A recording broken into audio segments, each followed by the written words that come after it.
Hi everyone, thank you for coming, and we'll start off the Development 2 session. It's kind of funny because 4 of the 5 talks are either former or present Abu Hif Lab members, and it happens that today is his birthday, and he's also celebrating 20 years of his lab, so it'll be nice. And so I gave you 45 seconds of my talk. And so today, yeah, that's pretty generous.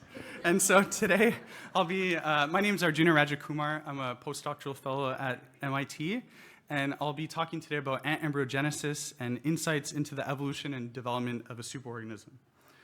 So over the last 20 years, ants have been a remarkable model for evo-devo, and that could be largely attributed to the fact that most of the species within the family have an environmentally mediated polyphenism. And so that means the same genotype could give rise to discrete phenotypes, in this case Cas, depending on abiotic and biotic cues like nutrition, hormonal signals, and social interactions. And what this polyphenism does is it gives rise to alternate life histories that aren't necessarily, that are coexisting at the same time within the colony.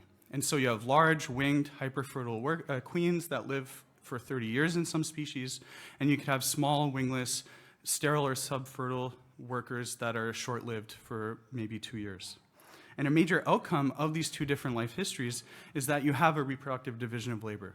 And so the queen centralizes reproduction throughout the colony through her germline, and so she lays all the eggs, and the workers perform all other tasks within the colony. And so they do foraging, defense, nest construction, brood care, and it's really this reproductive division of labor that essentially sets up what could be seen as a germline-soma distinction at the colony level. And so for the last 100 years, that's really been the backbone of how people have thought of ants as a superorganism within an evolutionary paradigm, where selection is acting at the colony level across a population instead of just at the individual level. And much like a multicellular organism where you have a society of cells where the soma does vital functions to support the germline to pass on gametes, similarly, in an ant colony, you have a society of individuals where now you have a somatic class of workers that do nursing, foraging, nest construction, all to support the homeostasis and viability of the colony so that the queen could pass along her gametes. But what I find fascinating particularly is that within this worker class, you have a spectrum of fertility, which could range from terminally differentiated, where you have the evolution of obligate sterility, where workers have no ovary tissue, or you could have more stem-like workers, where you have gamergates in some species that can replace the queen and do independent colony foundation. But the majority of ants actually sit within this middle area of being developmentally plastic. And so here, if you think of a species like Campanulus floridanus, in the presence of the queen, the worker's ovaries are almost completely atrophied and exist in a rudimentary state, whereas when you remove the queen's repression, they could have dynamic reactivation of their ovaries where they could produce functional gametes. And so because of this kind of very elaborate regeneration, the majority of research on reproductive asymmetry really focuses on adult development and physiology.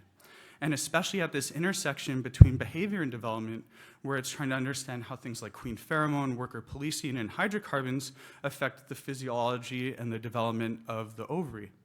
And so one example would be something like reproductive activity. Here on the left, you have what's called an ovariole, which is an assembly line for gametogenesis. So at the apical tip, which is the far left side, you have the stem cells that produce cysts to undergo meiosis to produce a gamete. And you could see that a queen really exists in a amorphous space of her own compared to workers which are largely subfertile. And at least developmentally, we have a pretty good idea of what's going on, where the increased reproductive activity is really differentially regulated by germline pathways that increase cyst production. So in this case, the queen has a larger germarium, and the germarium is what houses the germline stem cells that could then divide and self-renew to produce more cysts to undergo meiosis.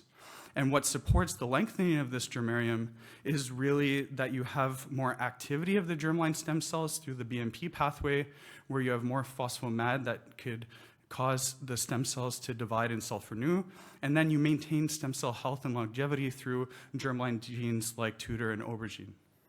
But this is really all in the adult, and a big question that I'm interested in is what role does pre-imaginal development, specifically here embryogenesis, play in setting up reproductive division of labor? And there's some very interesting precedents for this, particularly the bizarre sociality of the polyembryonic wasp, which has an obligately sterile soldier caste.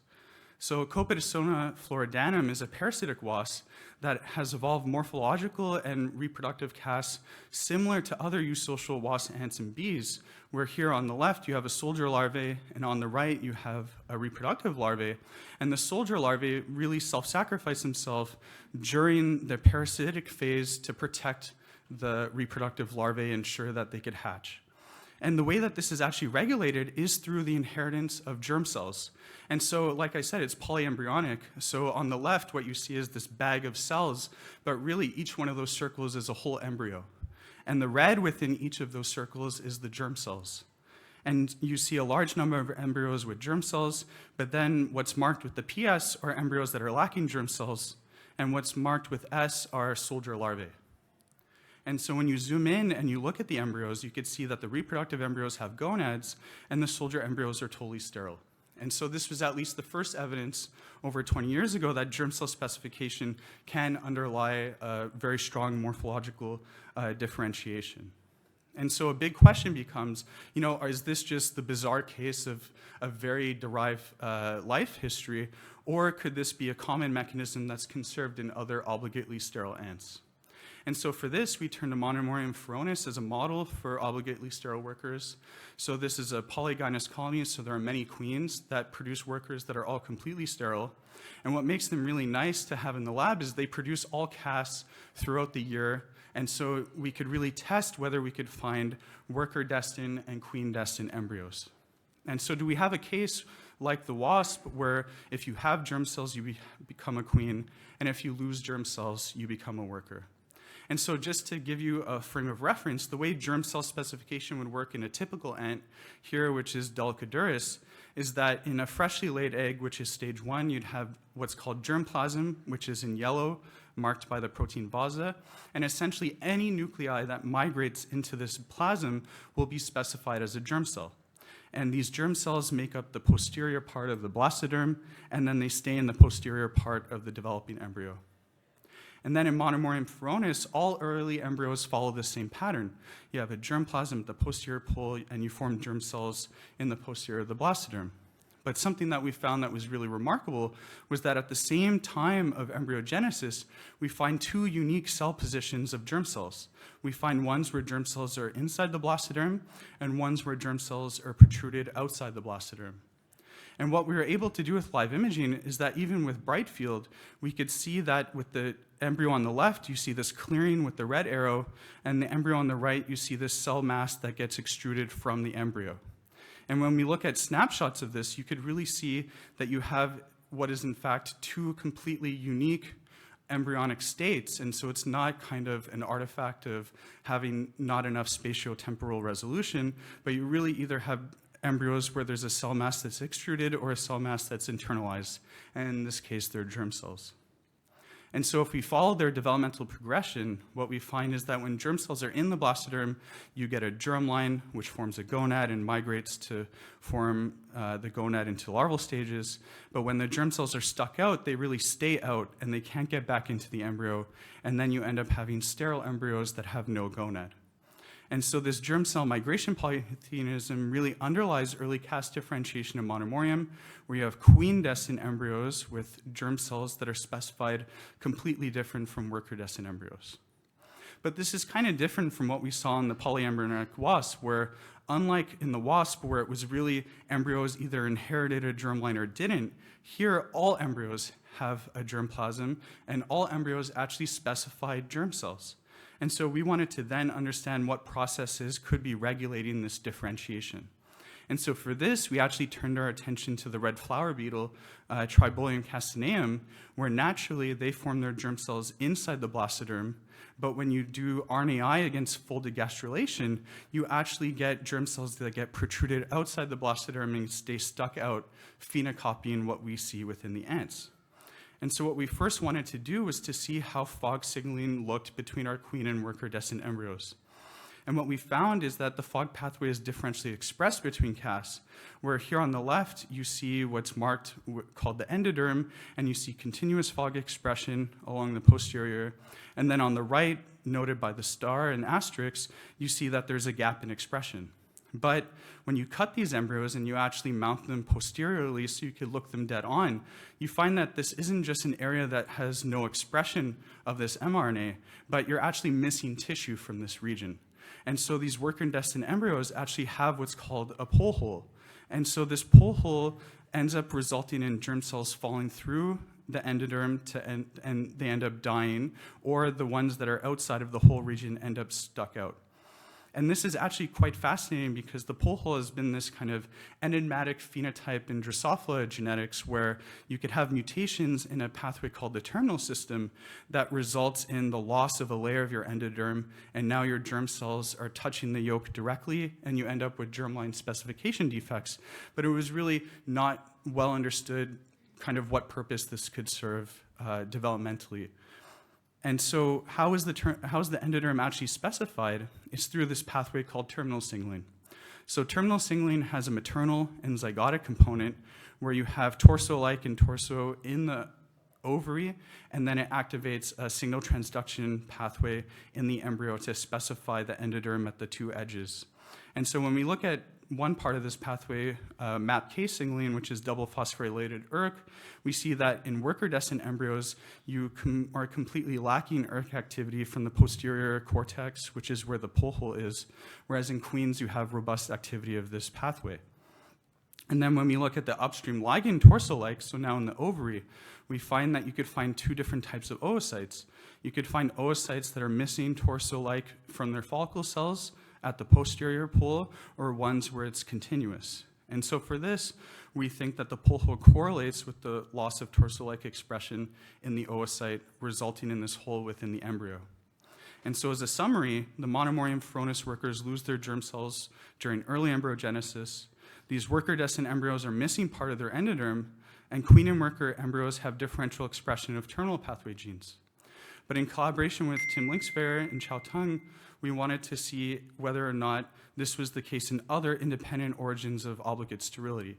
And so obligate sterility evolved over 17 different times across the ants, and we could look at 13 different origins, and we could ask whether there's convergent molecular evolution across these sterile lineages. And what we found through RELAX with 18 obligately sterile lineages is that you have relaxation in a lot of germline developmental Go terms, which aren't visualizing here, so I'll kind of skip over it. And then you have intensification on a lot of neural developmental signaling pathways. And so this suggests there could be a potential trade-off between gonad and brain. But when we actually look under hood to see what genes are actually under intensification, we find that there's highly conserved developmental toolkit genes that are active during the early embryo, which are under intensification in the sterile workers. And these include genes like huckabine, RAF, ERK, and TALIS, which are actually core components of terminal signaling. And so here, the three genes highlighted in red are undergoing convergent molecular evolution in obligately sterile lineages. And so it's really nice because we could find a system where we're both detecting convergent evolution, but then in situ we could see changes within these gene expression networks. And so it becomes a really nice tool to be able to see how genome evolution could connect with developmental evolution. And so in conclusion, the ant embryo is a key point in ontogeny to regulate caste-specific life history traits.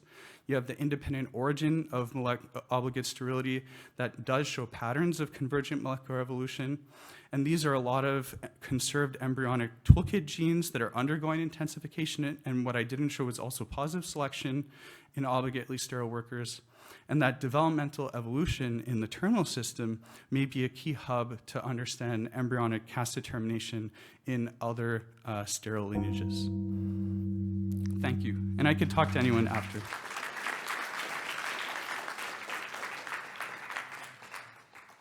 All right. Hello, everyone. I'm going to talk about the dynamic of the microbial changes through the developments of the monarchs and considering the impact of their host plant, the milkweed, as their diet. It is now apparent that microbiomes are essential partner for many species that we know, influencing lots of biological processes. In insects, like many other animals, they have an influence on the development, digestions, behavior, detoxification, synthesizing new nutrients, and impacting the immunity. The key question is that how the microbial change and form in insects. There are a lot of factors influencing microbial composition. The host species, of course, the environment conditions that the hosts live in there, the social interactions between hosts that can lead to the horizontal transmissions of the microbes, immune responses, maternal transmission from the mother to offsprings, exposure to antibiotics and also pesticides, but also in herbivore diet. The host plants that they feed on play a very important part in shaping the gut microbiota. And when we're talking about a gut, we're talking about a very hostile environment, especially in holometabolous insects that they undergo the full metamorphosis. In each life stage when they have exodus, part of the inner cuticle of the gut can be changed, and that can lead to the turnover of the microbiome. Such impact can be even more radical in a butterflies or any holometabolous insect, that the adults and the immature stages feed on two different diets, and sometimes they are on two different ecological niches. So there are two different pressures on them, and they might be the requirements of having a different set of microbiota. Pupa stage here is very interesting. It's not just the facilitators for the changing through the caterpillar to the adults, but also it can work as opportunities for constructions of the new microbiota. It works on a kind of the bottleneck effect that can reduce the diversity and change the abundance of the microbiotas and facilitate the new formations of the microbiotas in the adult stages.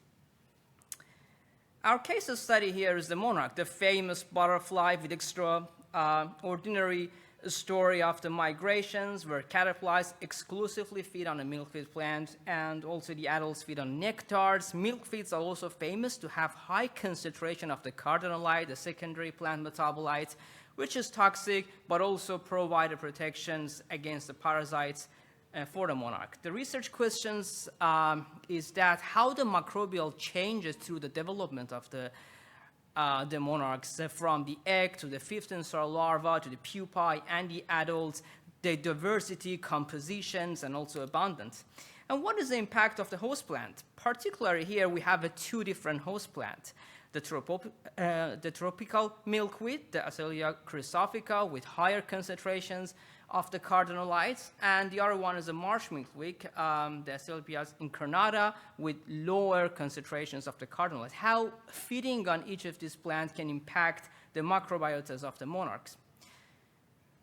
Our study designs start with the F1 generation here. You can see the sample size in the circles here, and then the egg that's laid by F1 generations feed on either incarnata or chrysophica milkweed. So this would be the larva stage of the caterpillars would be determine the diet studies that we have, and also for each life stages we have samples, except the egg and also the first instar, which is too small, and we did the whole body DNA extractions. The gut was dissected, DNA extractions done, and sent for a 16S metabarcoding to understand the microbial diversity and compositions, and also the qPCR to understand the microbial abundance.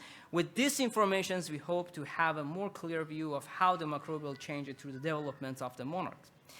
Among thousands of strains, here are the top 5 strains we found through the different samples across the life stages. And there are top 5 according to the high coverage and also the existence. So the Enterobacter presents in 98% of all samples, but very rare in the adults, or let's say in a very low coverage in the adult stages. And the Pantanoa and Enterobacters are predominantly in the mature stages, the eggs and instars. And well, in the adults, we have Enterococcus and Escherichia species, the strains of the bacteria here. This difference between the flagship strains also pretty much observable when we have a microbial community variations analysis. So we have a 3 different cluster here. The blue is the adults, which are significantly different with the pupa microbiome and significant difference with the eggs and larva microbiome. And when we take a look at the larva, we can see these transitions that by the 15 star larva, it's become the microbial compositions are significantly different with the earliest stages. Interesting enough, when we take a look at the F1 female microbial compositions, we see that they have a very different set of microbiomes compared to the eggs that they just lay. Microbial diversity is quite different here. The lowest microbial diversity we can see in a pupa, which is significantly different, and we have this U-shaped pattern. So the high diversity that we can see in eggs keep decreasing through the larva stages and then reaches minimum in the pupa, recover again during the adulthood. When we look at the microbial abundance, it's somehow the opposite pattern. The lowest one is the eggs, and it's gradually start to increase by increasing the size of the larva. For example, the first instar larva is significantly lower the microbial load we can have compared to the 15 stars, and then reaches maximum in pupa, again drop a little in the adults. What is the effect of the host plant, the Chrysophica, that have a higher concentrations of a milkweed compared to Incarnata? We can see that according to the microbial community compositions, there is not that much difference among them. For the microbial diversity, only the 4th instar larva, we can see that those that feed on the Chrysophica have the higher diversity of the microbiome compared to the Incarnata, and again, in microbial abundance, we cannot see that much difference. So let's just summarize it, what we found so far. The immature stage and mature stages have a different set of the microbial compositions here, and they have a different dominant taxa of the microbiome as well. The diversity, this U-shaped pattern, is not very surprising. Observe it also in other Lepidopteran as well when you have a high diversified in the eggs, but when you can see the abundance, the mirror image of that, it seems that by, so from the egg to the pupae stage, what happening here is the lasting diversity, lots of microbial compositions, lots of empty niches appear and occupied by those core microbiome, or let's say the dominant one, and they increase the abundance, and the pupae stage give this opportunity that the microbial composition is going to completely change it. For this study, we have some small signal of a diet can play a part here, the cardinalized at least. However, we don't have a very big supportive evidence here. The remaining question is that, where is the source of this microbiome? So they are not that much inheritable, at least based on what we found in our studies. However, we know that there are some the microbes like the Enterobacter, for example, that they coexist in both eggs and females. But if they're not coming from their mothers, then probably the environment, the host plant, the soil. But then the host plant can impact the microbiome in 2 ways. First, by manipulating by the phytochemicals. We couldn't find any evidence in this study. However, in our lab, in our different sort of setting, we found that those that feed on a cardinalite can have the higher diversified microbiome. We couldn't see it here. So still that would be a question mark for us. And then the other way is the microbes of the plants and the soil, can directly introduce it to the monarchs. And that would be what we're pursuing in our current research at the Road Lab. Do we have a core microbiota in the monarchs?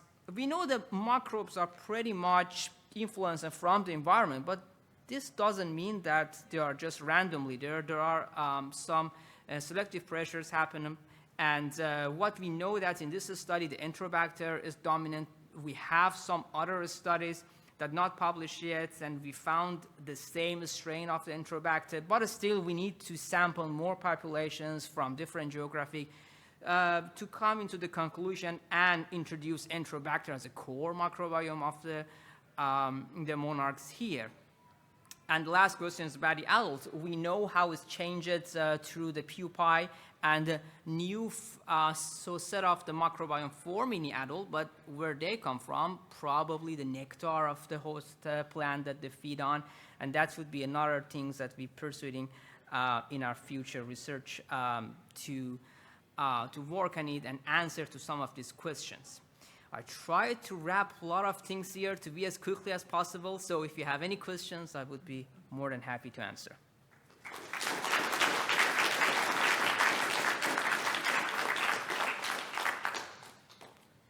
Technically, we have 2 minutes. So, yeah, I skipped a lot of. Yep?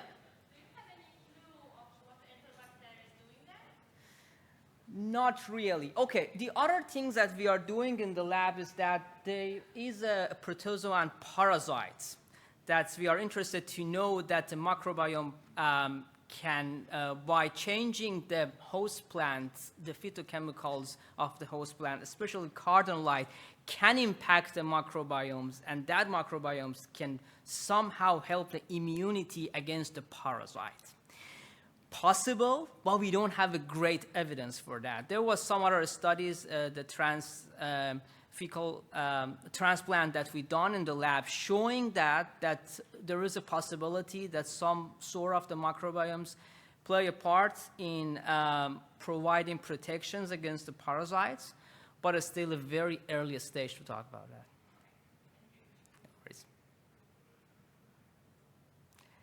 Thank you very much. Okay, sorry. Do you know if the guts are aerobic or anaerobic? Like, is there oxygen in there?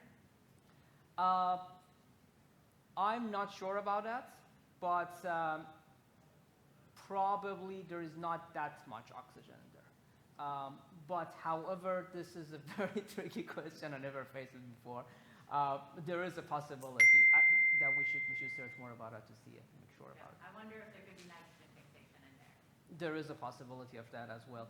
We know, so this is the first study that even we take a look at the microbiome of the monarchs. So it's a very, very early stage, but that's another possibility of the microbiomes in the nitrogen fixation. Thank you. That was a very good question. Okay.